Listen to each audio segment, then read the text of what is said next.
नमस्कार, जय हिंद। स्वागत है आप सभी का हमारे YouTube चैनल हिंदी शिक्षा एकेडमी में। आज के इस सीटेट ईवीएस क्लास में हम आसान से भाषा में एनसीईआरटी आधारित महत्वपूर्ण टॉपिक को पढ़ेंगे जो परीक्षा के लिए बेहद उपयोगी है। तो चलिए बिना समय गवाए शुरू करते हैं आज का क्लास। तो यहाँ पे पहला नंबर जो फैक्ट दिया गया है वह है ब्रेल लिपि के बारे में। तो मैं आपको बता देना चाहता हूँ कि ब्रेल लिपि वह लिपि है जो दृष्टिहीन बच्चों को पढ़ने में मदद करती है। ब्रेल को एक नुकीले औजार से उभरे हुए बिंदुओं की पंक्तियाँ बनाकर मोटे कागज़ पर लिखा जाता है। उभरे हुए बिंदुओं पर उंगलियाँ चलाकर ब्रेल लिपि को पढ़ा जाता है। लुइस ब्रेल फ्रांस के थे। जब वह 3 साल के थे तब वह अपने पिता के औजारों से खेल रहे थे। अचानक एक नुकीली औजार ने उनकी आंखों को चोट पहुंचाई। उन्हें दिखना बंद हो गया। तो आइए इसके बारे में और आगे देखते हैं।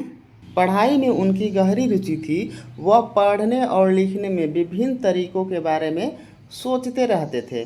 अंत में उन्हें एक रास्ता मिला, छूकर और महसूस करके पढ़ना। पढ़ने के इस तरीके को बाद में ब्रेल लिपि के रूप में जाना जाने लगा। यह जो ब्रेल लिपि है 6 बिंदुओं पर आधारित है। ब्रेल को अब कंप्यूटर का उपयोग करके भी लिखा जा सकता है। तो आइए आगे बढ़ते हैं और यहाँ पे देखते हैं कि पक्षियों के बारे में कुछ यहाँ पे फैक्ट दिया गया है, तो इसे भी जान लेते हैं। उल्लू काफ़ी हद तक अपनी गर्दन को पीछे की ओर घुमा सकता है और मैना जो है अपनी गर्दन को झटके से आगे पीछे करती है। यहाँ पे दिया गया है और एक फैक्ट कि एक पक्षी के पंख उसे उड़ने में मदद करते हैं और खुद को गर्म भी रखते हैं। समय समय पर पक्षी अपने पुराने पंख खो देते हैं और उनके स्थान पर नए उग आते हैं। यहाँ पे इंडियन रॉबिन के बारे में बताया जा रहा है एक फैक्ट कि एक भारतीय रॉबिन अपने अंडे सड़क के किनारे पत्थरों के बीच में देता है। कोयल के बारे में यह बताया जा रहा है कि कोयल कौवे के घोंसले में अपना अंडा देती है। अर्थात कोयल कभी भी अपने अंडा देने के लिए खुद से घोंसला नहीं बनाती। क्यों? क्योंकि कौवे का जो अंडा और कोयल का अंडा लगभग सिमिलर, एक जैसे दिखते हैं। तो कोयल क्या करती है कि कौवे के अंडे को खा जाती है और वहाँ पे अपने अंडे दे देती है। पक्षी अपने अंडे देने के लिए घोंसले का उपयोग करते हैं। यानी पक्षी जो है घोंसले का उपयोग सिर्फ अंडे देने के लिए करते हैं और चूजे बड़े होने के बाद पक्षी अपना घोंसला छोड़ देते हैं। यानी पक्षी के जो बच्चे होते हैं जब उड़ने लायक हो जाते हैं तो वह अपना घोंसले को क्या करते हैं? छोड़ देते हैं। तो आइए आगे बढ़ते हैं और देखते हैं और फैक्ट। यहाँ पे एक फैक्ट रेशमी कीड़ा के बारे में बताया जा रहा है कि रेशम का कीड़ा अपनी मादा कीड़ा को उसकी गंध से कई किलोमीटर दूर से ढूंढ लेता है। यानी जो रेशमी कीड़ा है वह अपने फीमेल पार्टनर को कई किलोमीटर दूर से ही उसके गंध से ही वह उसे ढूंढ लेता है। यहाँ पे और एक फैक्ट चींटियों के बारे में बताया जा रहा है।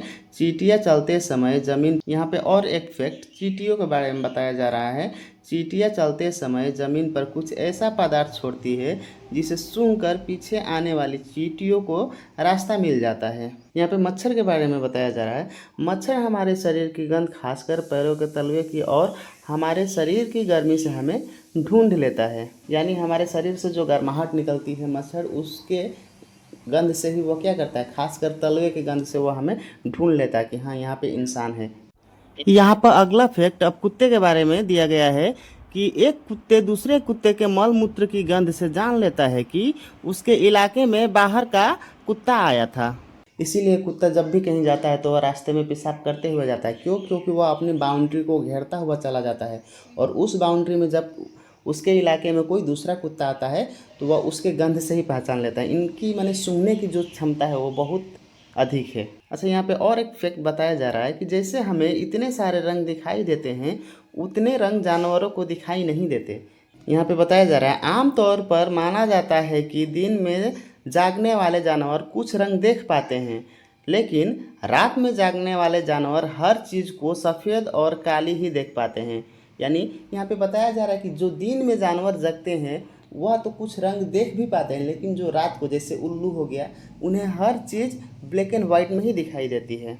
यहाँ पे लास्ट पॉइंट एक है सांप के बारे में। सांप के बाहरी कान नहीं होते, ज़मीन पर हुए कंपन को ही वह महसूस कर पाता है। अर्थात सांप का कोई कान नहीं होता है, वह वाइब्रेशन से ही वह उसे अंदाज़ा लग जाता है कि हाँ सामने क्या है।